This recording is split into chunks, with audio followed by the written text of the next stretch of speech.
Hello everyone, I'm Tori and today I'm going to be running through all of my non-classic TBR that I currently physically own. This month is the TBR Clear Out Readathon and I've been doing it not as much as I would have liked to, but it's only halfway through the month and I'm currently reading one book. I'm hoping to get at least through that one and one more, along with the audiobook I'm listening to, Marie Antoinette, before the end of the month. That is my hope and goal. We'll see if that happens. I think there's a strong chance that it will, but we'll just have to see. So anyway, that's where I'm at with reading, but I still have a lot of physical reads I need to get to, and I really want to drop this year. In fact, I'm thinking about canceling my Book of the Month subscription because I just really want to get this down. So anyway, here I'm going to show you what I have in my non-classics TBR. So that's going to include nonfiction and non-classic fiction. And then I'm going to do a separate video in a few weeks where I'll discuss all of my classics because I have a lot of those. And I think next year, if I'm able to get down my physical TBR for non-classic fiction this year the way I want to, I definitely think I'm going to focus on classics a lot more next year, or even later this year. I've been really wanting to read a classic, but I'm really trying to focus on those as much as possible. So anyway, I'm waffling on. This video is going to be long enough. Let's just jump through. I'm going to just go through all of the books I currently physically own that are not classics. I might throw 2 cents in on some of them, but we're gonna go through them as fast as possible. And if you have any that you would really like me to read, please let me know down below, and I may use this video as help when I do certain reading vlogs and planned reading months and things, because I think it would be very helpful to just see what people would like to see me read. So like I said, we're starting with nonfiction, and first of all I have here Becoming by Michelle Obama. Now I actually just barely purchased this like a week or so ago. The bookstore I work at was having a sale or clearance on several books, and this one was one of the ones that was going on clearance, and it was only like $2. So I was like, I'm taking it. I've been intrigued by it. I'm not going to get into political discussions here, but I do have a lot of respect for Michelle Obama and the Obamas as people, and so I've really been interested in learning more about her. Next I have I'll Be There in the Dark, One Woman's Obsessive Search for the Golden State Killer by Michelle McNamara. I found this in a little free library and I was really excited. This book follows exactly what that subtitle says, a woman who is searching for the Golden State Killer. This was before, obviously, he was actually found, but she actually passed away before that was able to happen. So this kind of follows her journey as she helped a lot with that process.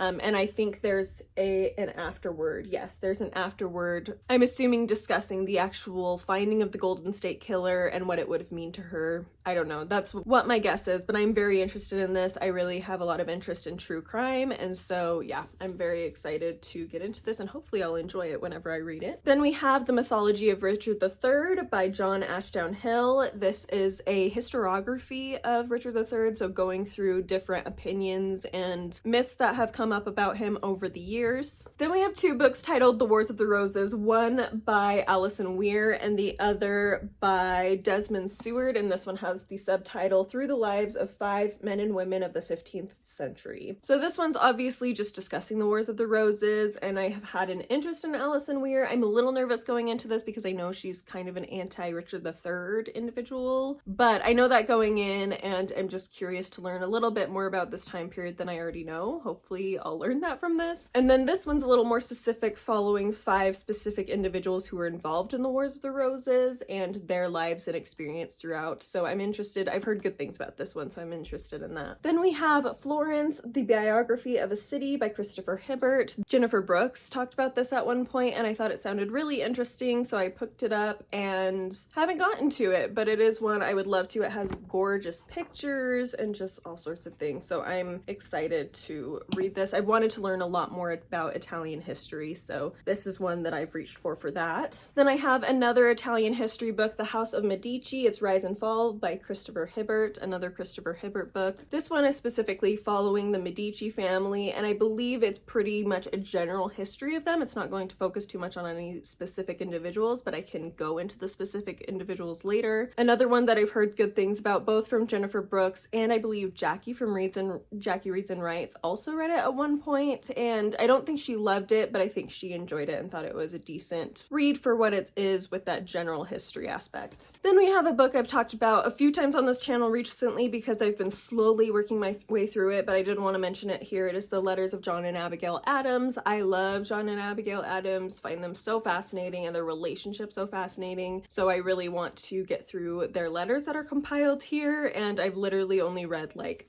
4 letters, but my intention is to continue reading this as time goes on. Next we have Founding Mothers, The Women Who Raised Our Nation by Cokie Roberts, and this will be discussing, I believe, 3 specific women who were involved in the American Revolution. Oh, even more than that. So it will discuss a little bit Abigail Adams, Mercy Otis Warren, Deborah Reed Franklin, Eliza Pinckney, Martha Washington, and other patriotic and passionate women. So clearly it's a very like short snippet about each one, I'm assuming, because it's not that long of a book, but I got this actually at the John Adams National Park, and I'm really excited to read it whenever I do. I want to learn more about Abigail specifically. Most of what I've learned about her has been through me learning about John Adams, which is a lot because they had such a close relationship, really influenced each other, and it's hard to talk about John and what he was going through without talking about what Abigail and she was going through. So particularly this David McCullough book I've read and had a lot about Abigail in it, but I would like to learn a little bit more specifically about her. So hopefully this will give me a little bit, and then I'd like to find a biography of Abigail at some point. Next we have Pioneering the Vote, The Untold Story of Suffragists in Utah and the West by Nayland McBain. This is exactly what it sounds like. I'm from Utah, and so I was really interested to learn a little bit more about suffragists and the suffragist movement on this side of the country,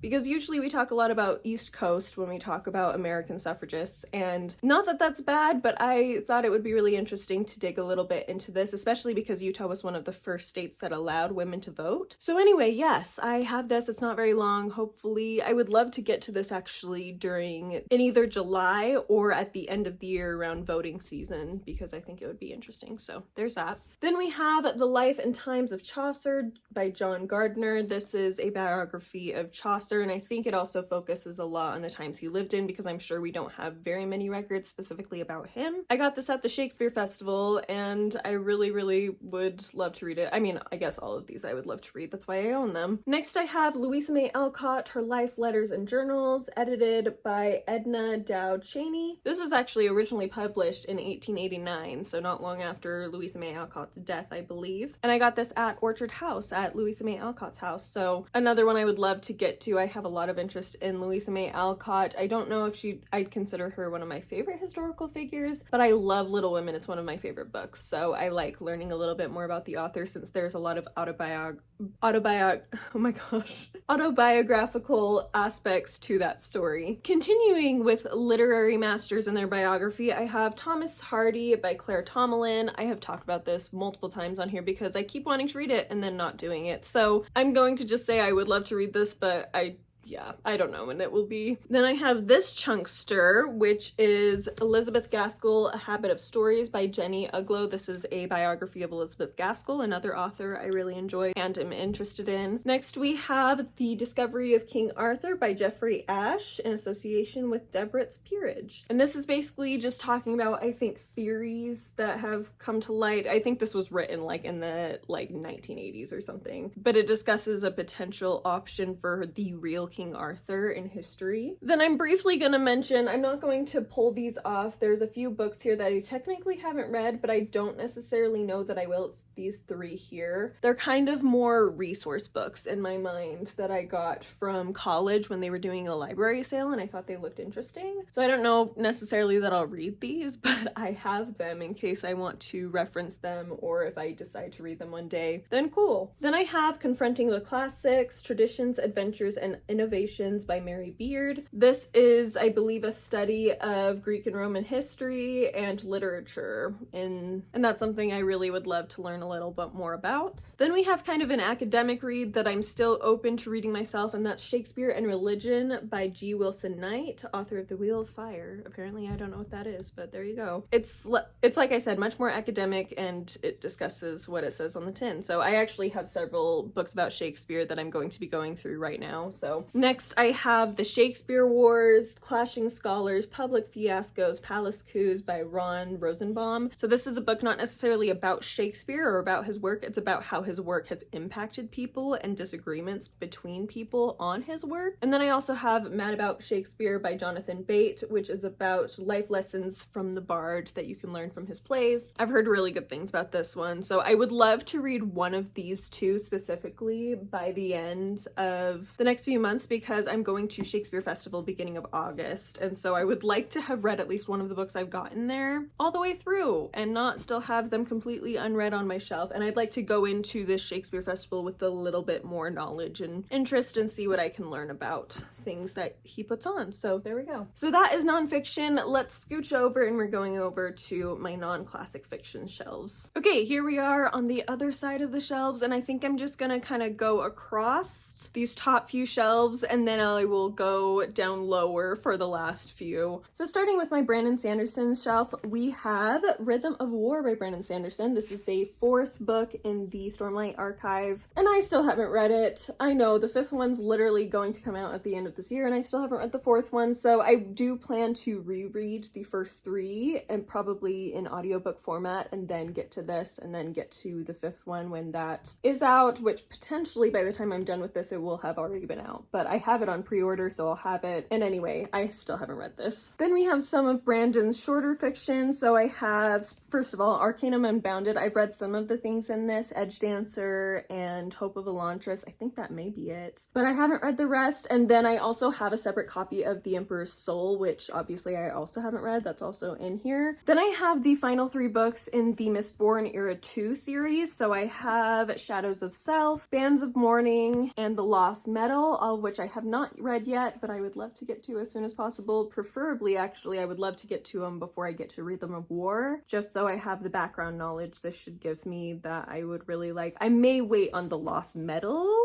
until after Rhythm of War, because there may be some connections there that I don't want to miss. But yes, I do need to finish this series. Then, of course, we have the secret projects. So I have Tress of the Emerald Sea, The Frugal Wizard's Handbook for Surviving Medieval England, Yumi and the Nightmare Painter, and The Sunlit Man, all of which I have not read still, but I'm kind of waiting till I get caught up at least with Rhythm of War before I worry about these, I think. Then I just had a couple on my middle grade shelf right over here, the first of which is His Dark Materials by Philip Pullman. This is a collection of the entire trilogy, and I have not read a single one of them, so I wouldn't mind at some point just like diving into this series and just reading literally this whole bind-up. If and when that happens, I don't really know, but that is my hope potentially for the future that I will do. And then we have The Witch's Boy by Kelly Barnhill. She wrote The Girl Who Drank the Moon, which I really loved, so I really wanted to get to her other backlist publication because it sounds really cute as well. Then I have the next trilogy I need to read from Robin Hobb. So we have Ship of Magic,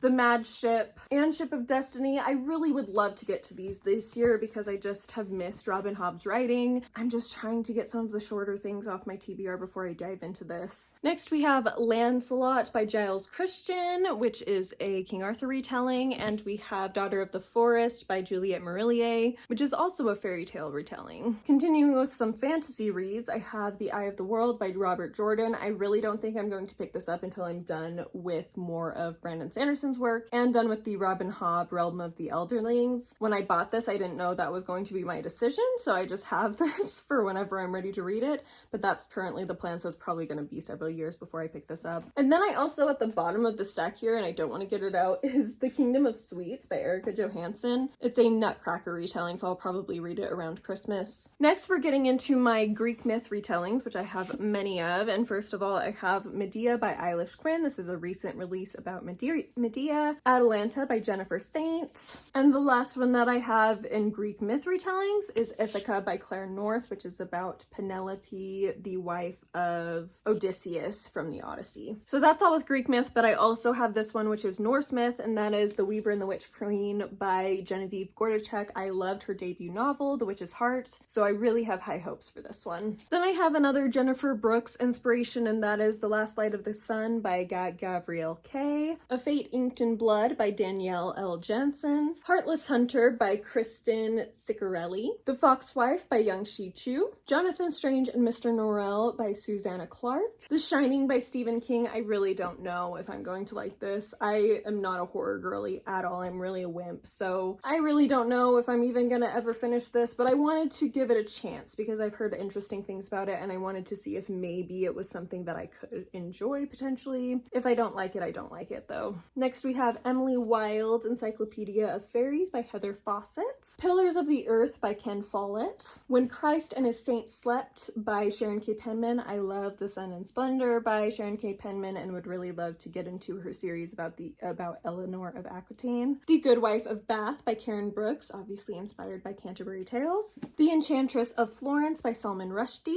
Joan by Catherine J. Chen. In the Company of the Courtesan by Sarah Dunnett. And now I think it's time to drop down to the floor. 100% thought I was recording and got through this whole shelf of TBR books and wasn't actually recording. So let me start over with Pirate Latitudes by Michael Crichton. I found this in a used bookstore and just randomly picked it up. So I haven't heard anybody's thoughts on this, but I'm interested in it. So then we have If the Tide Turns by Rachel Ruckert. Wayward by Amelia Hart. The Miniaturist by Jessie Burton. Now this one I have had on my radar since junior year of high school, only bought it a couple years ago and still haven't read it. So this one, I'm like, if nothing else, I would love to just read this year, or at least try to. Maybe I'll hate it and I'll DNF it. But either way, I want to get it off my physical TBR so bad. America's First Daughter by Stephanie Dre and Laura Camoy. I never know how to say that. Her Lost Words by Stephanie Marie Thornton. This is a story, a historical fiction about Mary Shelley and her mother. Next we have another big used bookstore find that I don't know much about but I'm interested in, and that's Paris by Edward Rutherford. In the Shadow of a Queen by Heather B. Moore. This one follows the daughter of Queen Victoria. I guess I should say one of the daughters. She had multiple daughters. The Second Mrs. Astor, a novel of the Titanic by Shanna Abe. The Four Winds by Kristen Hanna. Great Circle by Maggie Shipstead. And the last on this shelf is The Mayor of Maxwell Street by Avery Cunningham. Then I have just a few YA books. I don't usually get a lot of these, but I like every once in a while picking one up that just seems fun. So I have here Grave Mercy by Robin Lefevers. This is another one I've honestly had on my radar since high school and still haven't read it. So I would love to. I really wasn't sure for a while if I was going to, but then they had this cover redesign and I saw it in a used bookstore that I wanted to try to get something at because I wanted to support them that particular day, and so I went for it and still haven't read it, but that's fine. Then we have Tales from the Hinterland by Melissa Albert. This is a fairy tale collection that's discussed in Melissa Albert's book The Hazelwood, which I actually didn't really like, but my favorite part of the book was the fairy tale atmosphere and some of the snippets of stories that we were able to get. So I feel like I'm going to like this collection and want to keep it even if I don't necessarily like the original book. And then the last YA book I have is House of Salt and Sorrows by Erin A. Craig. I got this for actually this and the Tales from the Hinterland for Christmas this last year from my parents. So yeah, it hasn't been that long since I've had this, even though it came out a while ago, but I've still been really interested in it because I like the story and retellings of the 12 Dancing Princesses. Next we have The Fountains of Silence by Ruta Sepetys. This is another one I've had on my TBR for years and still haven't read. So this is another one I'd really like to make sure I get to this year for sure. Then most of this stack that I have here, you can only see the top of it, but most of it is things I have not read yet. So it's going to take me a second to get through this. Let's see. But then I actually think the rest of these on this shelf I've already read. So it's just this stack. We have All's Well by Mona Awad, which I would be interested in reading because I actually have seen All's Well That Ends Well on stage, and it's one of my least favorite things by Shakespeare I've seen on stage. So I'd be curious to see what insights, if any, this one has on that book or homages to it. I would be really interested. Then we have The Secret History by Donna Tartt, a big, very popular one I still haven't read. And The Mountains Echoed by Khaled Hosseini. It's been so long since I've read Khaled Hosseini. I think I only ever read A Thousand Splendid Suns and really loved it and haven't read anything else. So this is one that's kind of spoken to me. Then we have The Glass Hotel by Emily St. John Mandel. I really want to continue with this kind of sort of companion series that she has going with this. I read Station 11 already. And then there's the the Sea of Tranquility, I believe, that kind of comes after this. I don't know if they're necessarily supposed to be. I feel like they're kind of connected in some way. I don't think it's in a way that you really need to read it as a series, but I don't know. I feel like at some point I heard that. I could be totally wrong. Then we have Possession, a romance by A.S. Byatt, which I've heard really good things about. And the final book on my physical TBR that's not classic, that I have not read yet, is The Historian by Elizabeth Kostova. Interesting story. This one was actually found abandoned on a dock that was in, I believe it was somewhere on the East Coast, kind of near New York. My mom was visiting her sister there, and she had her other sisters and sister-in-laws go with her as well, and while they were on the beach, one of my aunts found this and nobody was around, and they waited a second and like literally no one came, and so they were like, I guess I'll just take it. And so she read it and then was like, you can take it and read it if you want. I don't know if she ever wanted it back or if she like didn't care, she just wanted to read it, but I've just kept it because it's a book I've really wanted, so, and she hasn't asked me for it, so hopefully it's okay. The communication was not very clear there, but anyway, I do want to read this, so I have it. And that is it. Those are the books that I own that I have not read yet that are not classics. Like I said, I will do a video just discussing my classics later. There are a lot of those. Definitely of my physical TBR, the one I have the most of is classics, the like area I have the most of. But I want to focus on non-classic fiction TBR to get it down, because really with classics, I don't feel like I'll ever not want to read them. If I ever have one that I'm like, oh, I really don't think I'm actually interested in, I will get rid of it, but it happens so rarely. Like, I'm usually just fine to take my time with them. And I also think at this point, I pretty much have the majority of the classics that I really, really wanted to get. There's maybe a couple left that I need to get to add to my collection just for my own purposes and desires, but for the most part, I pretty much have everything I really need and want in that area, so I haven't been buying nearly as many as I used to. So I'm not as concerned with those. However, once I get my non-classic fiction down, especially because, yeah, non-classic fiction I'm more likely to kind of lose interest in over time, and I'm also less likely to expect as much from more recent literature, depending on what it is, I guess. But on the whole, I just don't expect to love it as much as classics. Like, all of my very favorite books for the most part are classics. There's like a few non-classics that sneak in there, but very, very few comparatively. So I just have a lot of hope for those, and I'm willing to take my time with them, so I don't really care to focus too much on them. But if I do get my non-classic physical fiction TBR, my non-fiction I don't care about as much either, but if I get these down by the end of the year to where I'd like them, I think next year I will focus a little bit more on classics and getting that down, because I do still want to get it down. There's literally like over 100 of them, just classics that I haven't read. If I were to count up what I just did, I believe there's like 80 something, and then there's like 120 classics that I need to read. So yeah. But anyway, that's what I have on my physical TBR currently. Let me know down below if you... So anyway, yes, that is it. Let me know down below if you have read any of these or want to read any of these that you would particularly like to see me read, because I think I'll return to this video at some point and do like a vlog that's kind of focused on your recommendations based on my TBR. So yeah, let me know that when you get the chance, or if you care to. And I think that will be all from me. So thank you again so much for watching. I hope you are having a wonderful week, a wonderful reading month, and I will see you next time. Bye!